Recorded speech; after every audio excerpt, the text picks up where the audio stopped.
Ce n'est pas une histoire qu'on entend tous les jours, et heureusement. Une infirmière de Floride va passer du temps en prison après que son mari l'a surprise en train d'avoir des relations sexuelles avec son beau-fils adolescent. Le courage du garçon à dire la vérité a permis à la police d'arrêter celle désormais reconnue coupable d'infraction sexuelle. Nous allons nous asseoir avec un avocat de Floride pour parler d'un accord de plaidoyer, du sort de la prévenue et des détails troublants qui nous ont menés ici. Bienvenue dans Sidebar par Law and Crime, je suis Jesse Weber.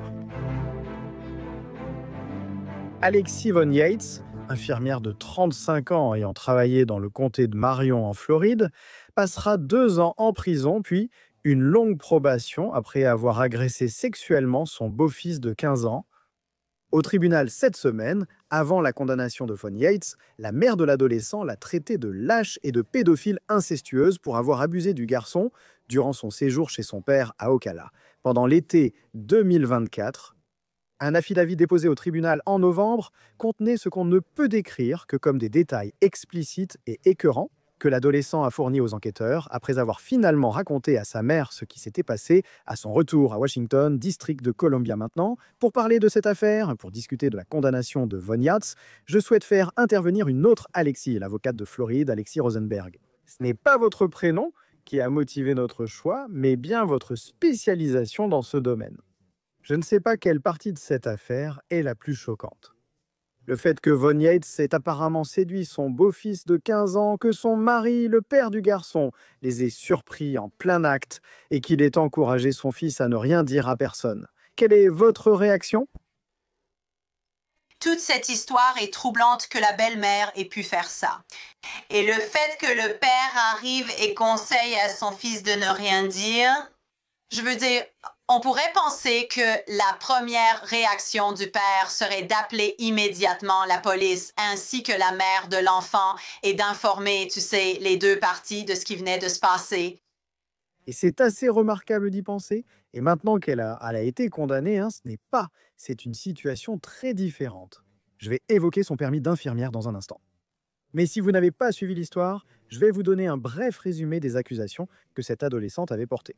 Il a déclaré aux enquêteurs que son père travaillait de nuit comme monteur de ligne et qu'il traînait avec Von Yates dans le salon après que ses jeunes demi-frères et sœurs soient cambriés couchés. Il dit qu'ils sont restés éveillés tard à jouer, regarder des films et utiliser la cigarette électronique de marijuana de Yates. Les documents de police montrent que l'adolescent a confié à un enquêteur médico-légal que Yates plaisantait sexuellement devant lui depuis environ 1 semaine. Alexis, arrêtons-nous ici. Certains parlent de manipulation. Êtes-vous d'accord ? Je serais d'accord pour dire que c'était de la manipulation. Je veux dire, elle était très agressive. Je ne sais pas si nous allons détailler exactement ce qu'elle lui a dit, mais c'est un dossier public. Et c'est même mentionné dans une partie des dossiers concernant son permis d'infirmière. Mais cette nuit-là, nous allons supposer qu'il y a eu d'autres conversations similaires à celles qui ont eu lieu la nuit de l'incident. Mais c'est extrêmement troublant, les choses qu'elle lui disait. Selon une déclaration sous serment, il a aussi révélé n'avoir jamais eu de relations sexuelles et être épris de Von Yates. Maintenant, selon la déclaration sous serment d'arrestation, je cite, « Le suspect et la victime mineure se sont embrassés ». Alors que le suspect s'en a commencé à aller plus loin, il a dit « Mec, j'aimerais que tu aies 18 ans parce que tu n'es pas assez âgé ». L'adolescent a déclaré à l'intervieweur qu'il lui avait fait une fellation et que cela s'est intensifié, les deux ayant ensuite eu des rapports sexuels. Il dit que lorsque son père est entré à l'improviste et les a trouvés sur le canapé, il s'est enfui se cacher dans une autre pièce. L'adolescente a affirmé que son père lui avait dit de préparer ses affaires pour aller chez ses grands-parents. Et pendant qu'il faisait ses valises, il affirme avoir entendu Von Yates dire à son père qu'elle était désolée et que cette victime ressemble à son père quand il était plus jeune. Maintenant, Alexis, je pense qu'il est important de noter dans tous les cas, et particulièrement dans celui-ci, que l'on se demande toujours comment une allégation peut être crédible si elle repose uniquement sur le témoignage de quelqu'un. J'ai toujours dit, est-ce que les choses sont tellement incroyables, tellement scandaleuses, tellement folles, qu'elles doivent forcément être vraies ? Comment quelqu'un pourrait-il inventer quelque chose comme ça ? Eh bien, je pense que dans cette situation, ce n'est pas juste sa parole contre la sienne, parce qu'on a la situation, comme tu l'as mentionné, où le père les a surpris. Et puis, il semble aussi qu'il y ait eu des aveux qui ont été faits. Je veux dire, voilà l'essentiel. Nous avons un adulte qui agresse sexuellement un enfant de 15 ans. C'est un enfant dont nous parlons. Et des études ont montré qu'il y a évidemment de graves problèmes de santé mentale pour cet enfant lorsque ce genre de choses lui arrive. Donc, je ne pense pas que dans ce cas précis, ce soit tellement absurde, comme si quelqu'un avait inventé la situation, mais c'est préoccupant dans de nombreux cas d'agression sexuelle. La situation empire car l'adolescent dit que plusieurs membres de la famille l'ont dissuadé d'en parler à la police ou à sa mère. Sa tante lui aurait également dit que Von Yatz affirmait qu'il l'avait manipulé pour avoir des rapports sexuels. As-tu déjà entendu quelque chose comme ça, Alexis? Eh bien, tout d'abord, selon la loi, cela ne peut pas être le cas parce que c'est lui le mineur. C'est elle l'adulte. C'est noir sur blanc. Il n'y a pas de si elle a eu des rapports sexuels avec lui, alors peu importe s'il l'a soi-disant séduite. Et tu sais ce qui est intéressant ici, je pense que ce qui ressort, c'est que si ça avait été l'inverse, où tu aurais eu un beau-père avec une belle-fille, alors on n'aurait peut-être pas eu cette conversation. Je pense que ce qui saute aux yeux ici, c'est ce genre de vieille idée dont je pensais que notre société s'était débarrassée, du genre « Oh, il l'a probablement voulu parce que c'est un garçon de 15 ans ». Elle lui rendait service, ce qui est absurde. Elle a agressé sexuellement cet enfant. Et l'idée d'essayer de garder ça secret. Tu sais, je ne veux pas que quelqu'un ait des ennuis. Je ne veux pas que la famille s'en mêle. Je ne veux pas que les gens sachent en ce qui se passe. Là, c'est un tout autre niveau. Oui, je veux dire, je suis curieuse. Je ne sais pas si le mari est toujours avec elle ou s'il compte rester, mais d'après ses actions, ça ressemble plutôt à son intention au lieu de partir et de demander le divorce. Je ne sais pas si c'est le cas ici, mais il n'y a aucune excuse. Je suppose que ça se saurait si elle avait fait autre chose que la blague. Mais la question est, quelles autres choses inappropriées a-t-elle peut-être faites auparavant qui n'ont pas encore été révélées?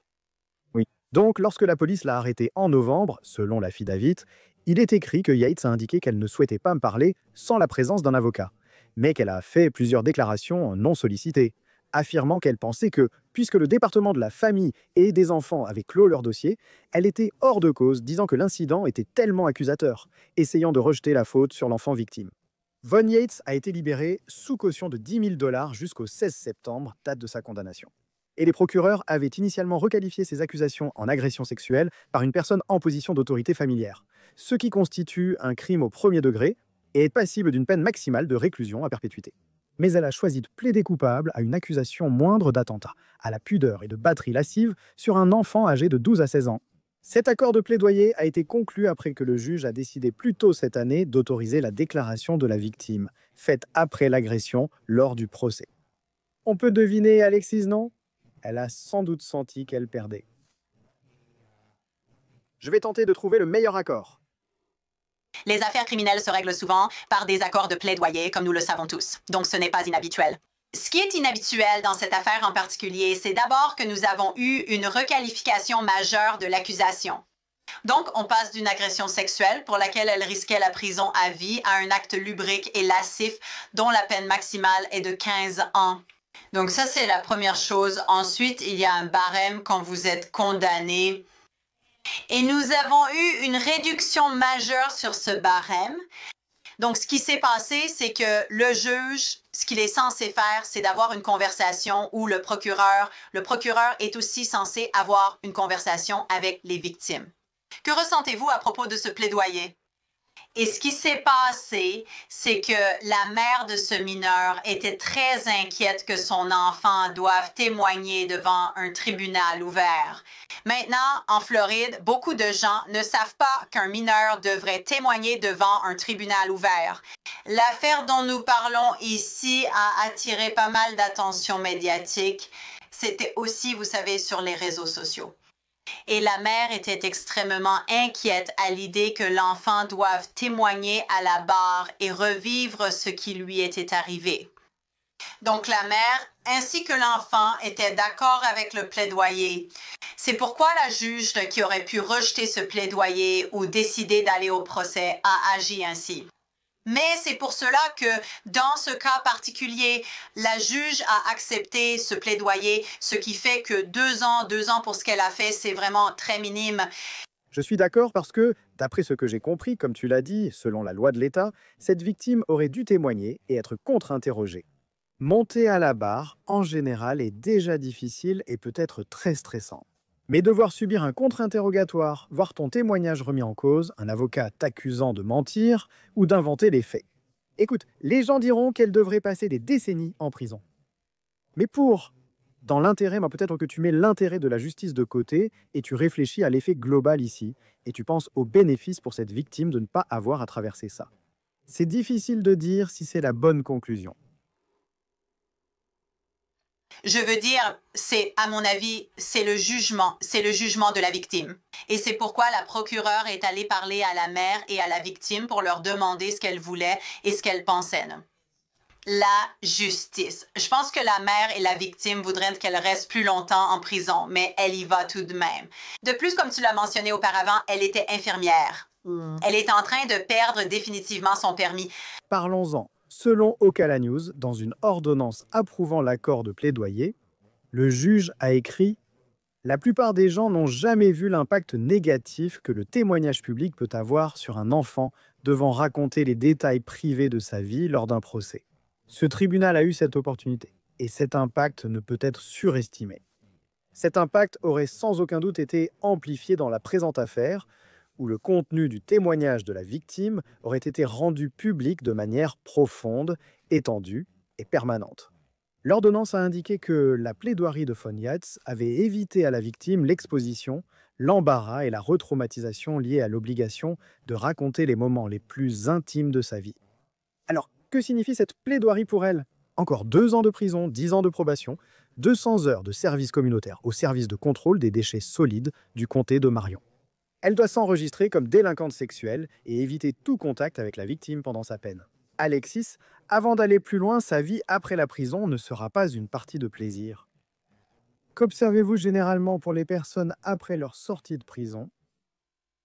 Je veux dire, le plus important, c'est qu'elle est inscrite sur ce registre des délinquants sexuels. N'oubliez pas, c'est une information publique. Les gens ne veulent pas de personnes inscrites sur ce registre dans leur quartier, donc elle va probablement avoir du mal à trouver un logement. Elle risque aussi d'avoir des difficultés à trouver un emploi. Donc sa vie va certainement changer de façon considérable. Et aller en prison, ce n'est pas une partie de plaisir non plus, mais ça va changer sa vie de façon considérable. Jessie, pour revenir à ce que tu disais sur l'enfant qui doit témoigner, beaucoup de gens ne comprennent pas cela et pourquoi c'est nécessaire. Ceci découle du droit à la confrontation garanti par le 6e amendement. Donc, c'est un droit constitutionnel, mais cela retraumatise vraiment cet enfant. Et c'est un équilibre. Et beaucoup de procureurs qui poursuivent ce type d'affaires sexuelles, c'est quelque chose qu'elles doivent prendre en considération. Et vous savez, parce qu'elles doivent le revivre, comme vous l'avez dit. Ayant séjourné brièvement à la prison du comté de Marion avant sa libération sous caution, 2 jours ont été comptés comme temps purgé. Le tribunal a précisé que la victime et sa mère approuvaient pleinement l'accord de plaidoyer, sujet déjà évoqué. Mais il y a une autre chose à considérer ici, Alexis. D'après ce que nous avons pu voir, elle n'avait aucun antécédent criminel. Cela te semble-t-il étrange? Est-ce un cas isolé ou une compulsion? D'autres se sont-ils manifestés?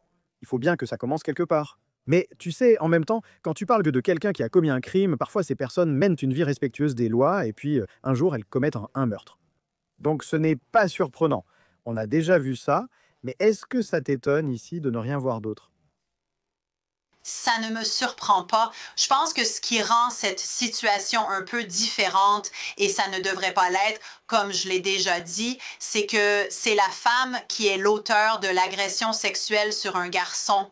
Et il y a tout ce contexte et toutes ces perceptions qui y sont attachées. Donc, il est tout à fait possible qu'elle ait eu des comportements inappropriés avec d'autres garçons mineurs et qu'il n'en ait parlé à personne. Si cet enfant avait écouté les adultes lui conseillant de se taire et n'était pas allé voir sa mère, elle aurait peut-être pu s'en sortir. Je veux dire, c'est ça le fond du problème. Donc, Combien d'autres fois dans sa vie s'est-elle retrouvée dans une situation où elle n'est peut-être pas allée aussi loin, mais où c'était, vous savez, proche, et personne n'a rien dit et il n'y a eu aucune conséquence? C'est un bon point. Cette affaire a eu des conséquences dépassant les procédures judiciaires. La Floride a suspendu la licence d'infirmière de Von Yates après son arrestation par un ordre d'urgence. Le chirurgien général a déclaré « La pratique infirmière de mademoiselle Yates menace gravement la santé et la sécurité de la population de Floride. » Cette procédure sommaire est appropriée pour protéger le public. Alexis, qu'en penses-tu par vérité? Donc oui, elle aurait dû, selon les règles, faire ce qu'on appelle une autodéclaration.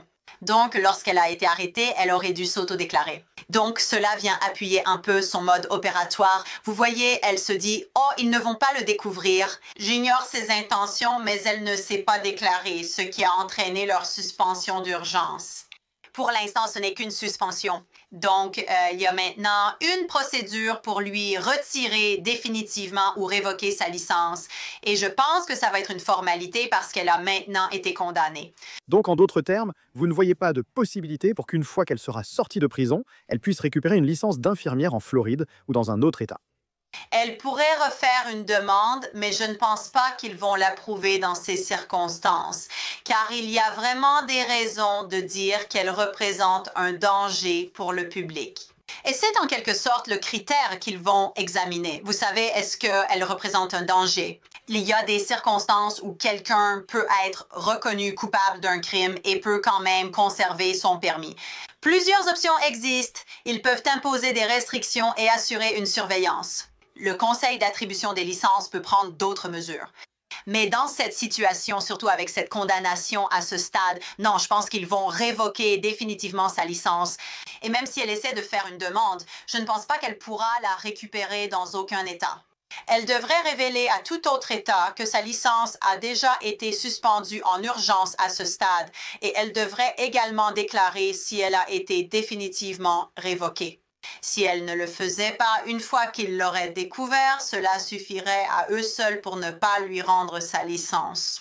C'est une bataille difficile pour le moins qu'on puisse dire. Vous savez, il y a une autre conséquence à ce qui s'est passé ici, et ce n'est peut-être pas surprenant, mais il a été rapporté que la relation de la victime avec sa famille a été gravement endommagée. Selon le New York Post, la mère du garçon a dit au juge que les actes de Von Yates ont détruit la relation entre l'adolescent et son père, précisant qu'ils ne se parlent plus depuis les faits. Et c'est quelque chose, Alexis, auquel on pense, les effets d'entraînement, les répercussions d'une telle situation. Nous ne savons même pas si Von Yates est en contact ou en relation avec le père du garçon, mais parlez-moi de l'effet que cela a eu maintenant. Il y a un problème lorsqu'il s'agit d'agression sexuelle, comme tu l'as mentionné, Jessie. Tu sais, souvent il est difficile pour les gens de concevoir ou de croire que cela a eu lieu ou bien ils ne veulent pas y croire. Ils sont dans le déni. Malheureusement, cela a parfois tendance à séparer les familles. Je ne peux pas parler des motivations du père. Évidemment, on espérerait qu'il soutienne et reste aux côtés de son fils après ce qui lui est arrivé. Et j'espère qu'à l'avenir, d'après ce que j'ai compris, le garçon suit une thérapie pour cela. J'espère qu'à l'avenir, ils pourront avoir une relation, non pas pour le père, mais pour la santé mentale de cet enfant. Vous savez, nous espérons tous qu'il y parvienne et que cela n'ait pas d'effet permanent sur sa vie, que ce ne soit qu'une onde et qu'avec cette thérapie, il puisse avancer et devenir, vous savez, un adulte heureux et épanoui. Quelle affaire! Alexis Rosenberg, merci beaucoup d'avoir pris le temps. C'était un plaisir de vous voir. Merci de m'avoir invité, comme toujours, Jessie. Et c'est tout ce que nous avons pour vous, pour l'instant ici sur Sidebar. Merci beaucoup à tous de nous avoir rejoints. Abonnez-vous sur YouTube, Apple Podcast, Spotify ou votre plateforme de podcast habituelle. Suivez-moi sur X ou Instagram, je suis GC Weber. À bientôt.